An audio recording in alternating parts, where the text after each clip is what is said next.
Hello दोस्तों, स्वागत है आप सभी का हमारे यूट्यूब चैनल पर। आज की इस वीडियो के माध्यम से हम शुरू करने वाले हैं सिविल इंजीनियरिंग का बहुत ही important subject transportation engineering. Transportation engineering से लगभग गेट और ईएससी में 6 से 10 मार्क्स हर ईयर आते हैं।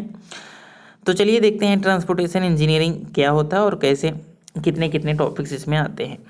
ट्रांसपोर्टेशन इंजीनियरिंग के मेनली 3 टॉपिक होते हैं। एक हाईवे इंजीनियरिंग, सेकंड होता है रेलवे इंजीनियरिंग, थर्ड होता है एयरपोर्ट एंड एयर इंजीनियरिंग। तो चलिए सबसे पहले बात करते हैं हम हाईवे इंजीनियरिंग की। और एग्जाम पॉइंट ऑफ व्यू से हाईवे इंजीनियरिंग जो है सबसे इम्पोर्टेंट है। सबसे ज़्यादा क्वेश्चंस जो बनते हैं हाईवे इंजीनियरिंग से बनते हैं। इसके बाद रेलवे इंजीनियरिंग से कुछ क्वेश्चंस बनते हैं और बहुत कम क्वेश्चंस एयरपोर्ट इंजीनियरिंग से बनते हैं। तो चलिए देखते हैं हाईवे इंजीनियरिंग क्या है। हाईवे इंजीनियरिंग में सबसे पहले हम बात कर लेते हैं हाईवेज की। हाईवे को हाईवे हम क्यों बोलते हैं इसके बारे में हम जानते हैं। हाईवे जो बनाए जाते हैं कुछ एलिवेशन पर, कुछ ऊंचाई पर बनाए जाते हैं। हाई एलिवेशन पर, कुछ हाइट पर बनाए जाते हैं, इसलिए इनको हम क्या बोलते हैं, हाईवे। ओके, आगे बात करते हैं क्रोनोलॉजिकल ऑर्डर के बारे में। क्रोनोलॉजिकल ऑर्डर मतलब सबसे पहले किस किस तरीके से हमारे पास रोड्स आई। सबसे पहले कौन सी रोड थी, फिर इसके बाद कौन सी रोड थी, मतलब किस तरह से ऐतिहासिक रूप से कैसी कैसी रोड्स आई। तो सबसे पहले हमारे पास रोमन रोड्स थी। रोमन रोड्स जिसके ग्रेडियंट जो थे फ्लैट ग्रेडियंट, सीधी सीधी सड़क बनाई जाती थी या रोड्स बनाए जाते थे। इसके बाद ट्रेसेगॉर्ड रोड फॉर्मेशन आया, फिर थर्ड मेटाकाइफ, टेलफोर्ड, इसके बाद मैकेडम। ये सब इंपॉर्टेंट नहीं है ज़्यादा, तो इसके नाम ही जान लीजिए बस, काफ़ी है। मैकेडम में 2 प्रकार के मैकेडम होते हैं, 2 टाइप्स ऑफ मैकेडम। एक होता है वाटर बाउंड मैकेडम, फर्स्ट हमारे पास होता है वाटर बाउंड मैकेडम, दूसरा होता है वीएम बिटुमिनस मैकेडम। 2 मैकेडम हमारे पास होते हैं। वाटर बाउंड मैकेडम के साथ क्या होता है, वाटर बाउंड मैकेडम क्या होता है, जो मिट्टी की सड़कें नहीं बनाई जाती उनको हम वाटर बाउंड मैकेडम बोलते हैं। समर सीजन में डस्ट फॉर्मेशन हो जाती है मिट्टी की सड़कों में। जब हम गर्मी का सीजन होता है, धूप का सीजन होता है, तो वहाँ पे धूल आपको देखने को मिलती है, डस्ट फॉर्मेशन हो जाती है। और रेनी सीजन, बरसात के मौसमों में आपको मड फॉर्मेशन, कीचड़ हो जाता है। तो ये प्रॉब्लम्स आती है हमारे पास वाटर बाउंड मैकेडम में, कच्ची सड़कों में। और बिटुमिनस मैकेडम में ये दोनों प्रॉब्लम सॉल्व हो जाती है। चलिए देख लेते हैं हाईवे डेवलपमेंट इन इंडिया, किस तरह से हाईवे डेवलप हुआ हमारे इंडिया में।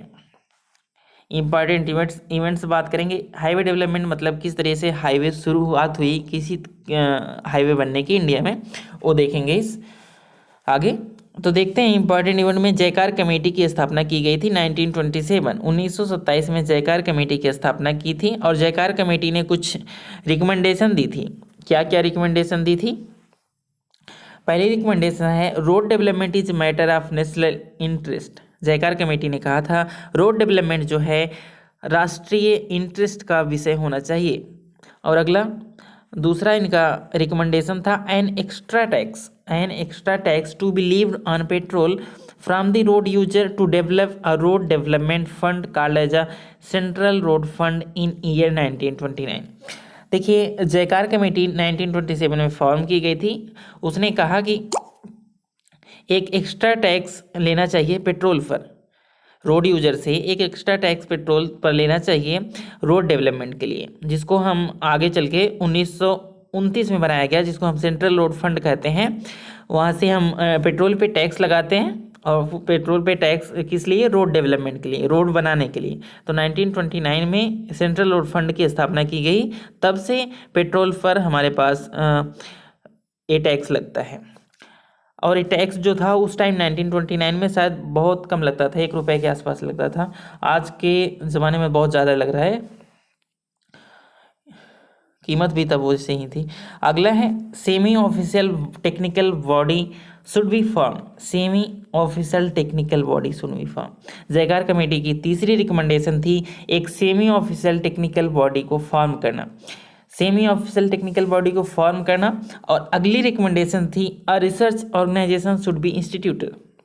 क्या है, अगली रिकमेंडेशन यह थी कि एक रिसर्च ऑर्गेनाइजेशन इंस्टीट्यूट की जाए रोड के लिए, रोड डेवलपमेंट के लिए एक रिसर्च ऑर्गेनाइजेशन इंस्टीट्यूट की जाए। सेमी ऑफिशियल बॉडी जो बाद में बनी, रिकमेंडेशन 1927 में दी गई थी, 1927 में रिकमेंडेशन दी गई थी। सेमी ऑफिशियल टेक्निकल बॉडी बाद में जाके बनी 1934 में, जिसका नाम है इंडियन रोड कांग्रेस, IRC। आप सभी लोग जब ट्रांसपोर्टेशन इंजीनियरिंग में पढ़ेंगे तो अकॉर्डिंग टू IRC अब लिखते हैं हम, अकॉर्डिंग टू IRC के अनुसार ये चीज़ इस तरह से हम पढ़ते हैं। ईयर 1934 में स्थापित की गई।